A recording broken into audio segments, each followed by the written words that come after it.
Hello and welcome. Today we're going to do some spectacular things that only a hardware engineer could love. We're going to do some encodings of 16-bit, 32-bit, 64 and 48-bit instruction encodings with the wonderful little endian, big endian hell thrown in just for free. So the idea is here that we want to, in the openpower instruction set, which is normally only 32-bit instructions, these are little endian encoded, and unfortunately the major opcode is in byte 3. So consequently, if you have some instructions which are 16-bit encoded, you're screwed, because you've got your thing here. You've got your the major opcode which identifies your instruction is here. So Jacob came up with this great idea that what we would do is we would look at bytes 2 and 3 first, then with bytes 0 and 1. So this would actually be instruction in the stream numbered from 0. This would be instruction 0, this would be instruction 1, this would be instruction 2, 0, 1, 2. Okay, alright. So, let's go through it. So, if we have only 32-bit instructions, then the fact that we're looking at byte 3 first of all, rather than byte 1, byte 3, everything's in the still place, so no matter what happens, it's all hunky-dory. Okay. This, by the way, is our marker to indicate that our program counter is on a word boundary. Okay? Right. It's a tin whistle. Pretending it's a program counter marker. Okay, so when, however, we start putting in 16-bit instructions, our 32-bit ones have to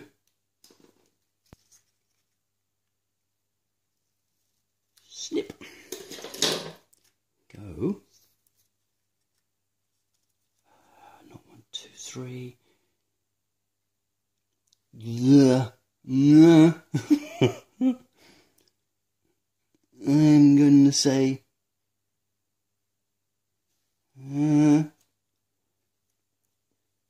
here, like that. Okay, because you need, if it's you need the major opcode here, because you need to identify it from a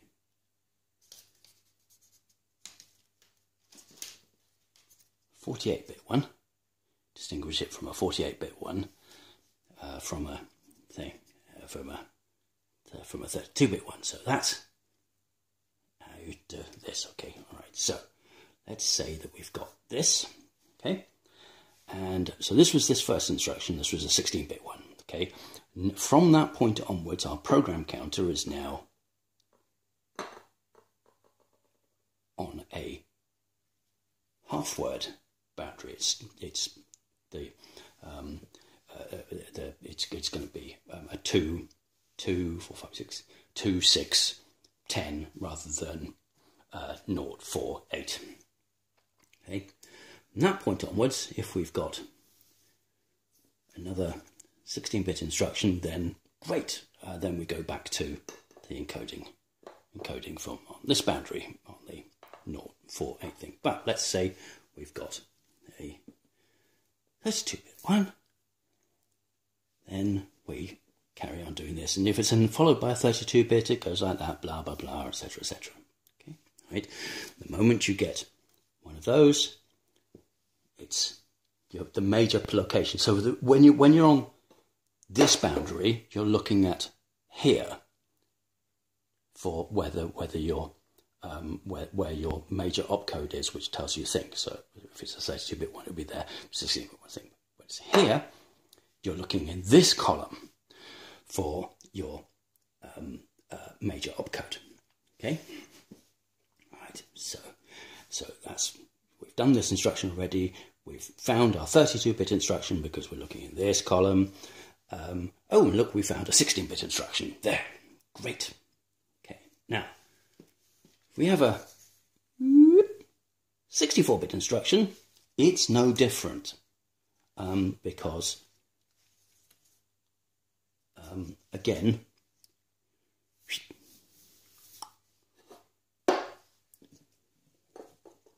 here you're looking, your program counter is, yeah, come back. There we go. Oh, very pretty. The 32-bit instruction, you've got your major opcode is here. This seems to be our prefix SV prefix 64, or if we're supporting v3.1, it will be a 3.1b prefix here, and it will identify the instruction, the 64-bit instruction. Second word as being here. And where's our green stuff? Basically, what I'm trying to point out is that it's really no different from the 32-bit case. Okay? Right, regardless of whether it's 64, simple V 64P64, or whether it's the IBM V3.1B 64-bit prefixed instructions. Okay? Right, so let us put a 16-bit instruction in here, and we decode this one again because we're always looking in this column if it's when the program counter, hello program counter, the thing is here. We're always looking at that column, and if once we've decoded that, then program counter is on a 2, 6, 10, 14 boundary. Yeah. Oh look, they've got good numbers here. 2, 6, 10. Right. Sorry. Okay. And once we've decoded this instruction and sent it off to the thing, we then start looking at the major opcode here, and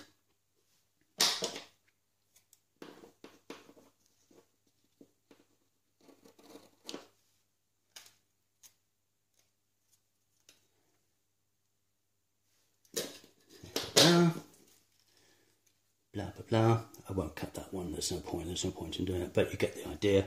That is exactly the same as the 32-bit case, where we had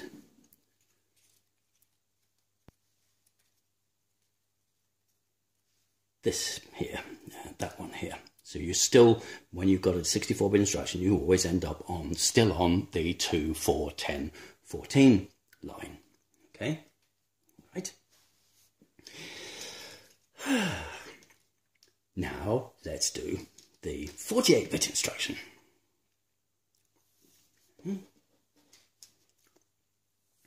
Here's our 48-bit. Okay, so this is where it gets spectacularly weird. Okay. The first thing is that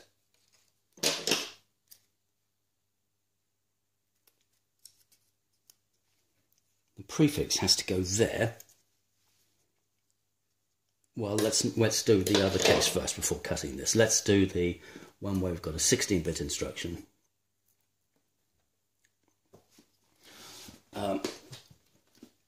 Remember, when you're on,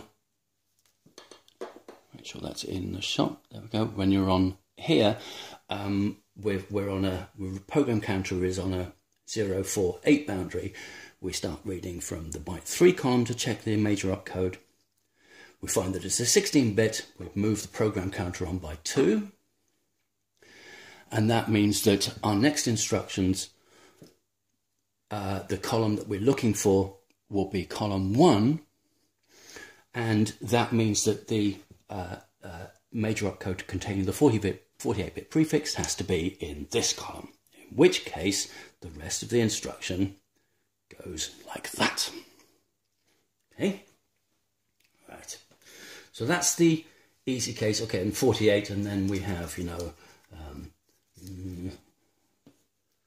following on from there, because it's 48-bit, the following instruction, subsequent instruction, will be back on this boundary, and we're back to doing blah blah blah, and you know, that's just 32-bit, and here's your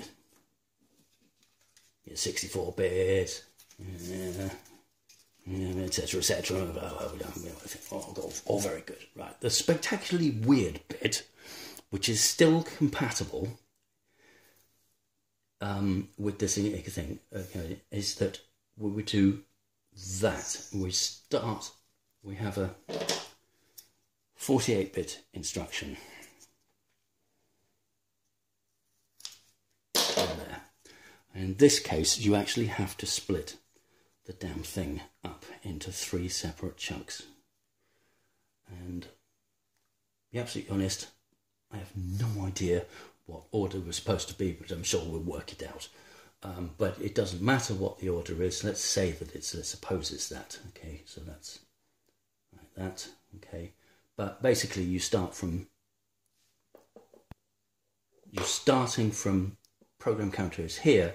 You're still looking at the 3rd byte column here, because that's what you do when your program counter is on, you know, is 04816. But it happens to go to, you need to read 6 bytes, and consequently the next instruction will start on program counter equals 610, etc., etc. And we're back to this mode, which, aka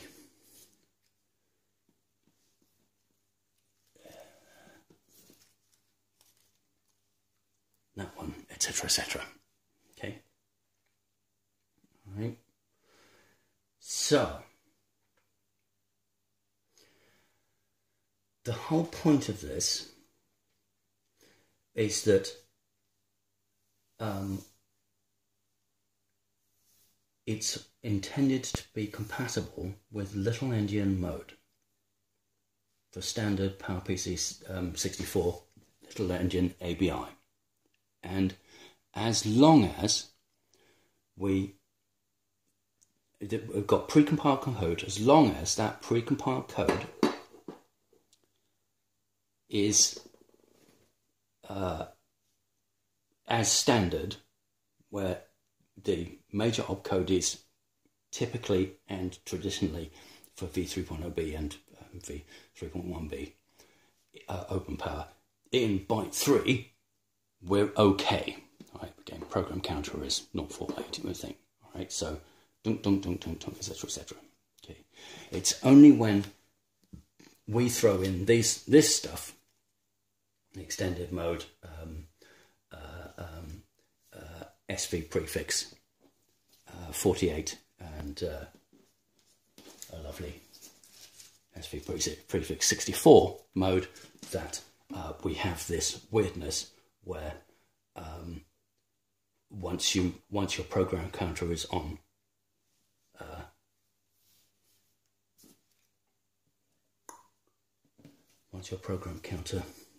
byte 2, you switch from decoding, switch from looking at byte 3 to looking at byte 1 in the instruction stream. And I think that demonstrates that we are in fact okay to have this extremely weird encoding system. 64-bit one is going to be well, you get the idea. That's not quite it's the same thing. It's going to be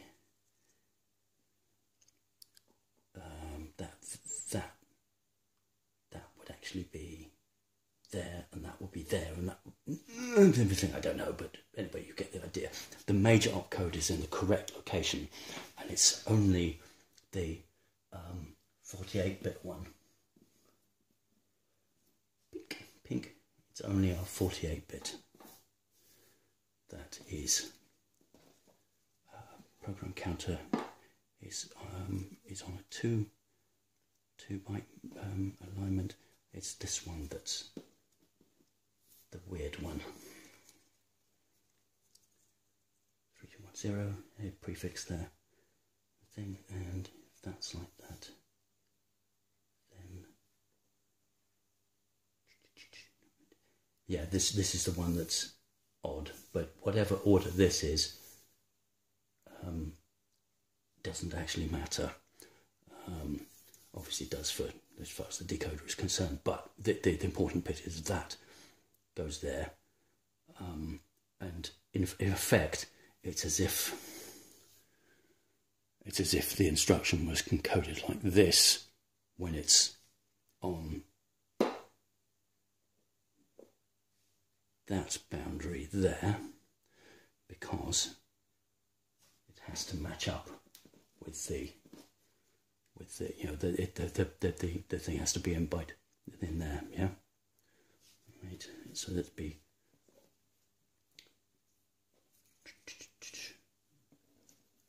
that when it's there, but if there's a 16-bit, it's going to be like that. That one's been decoded and that's been there. Yeah, I think I'm happy with that. Thank you very much.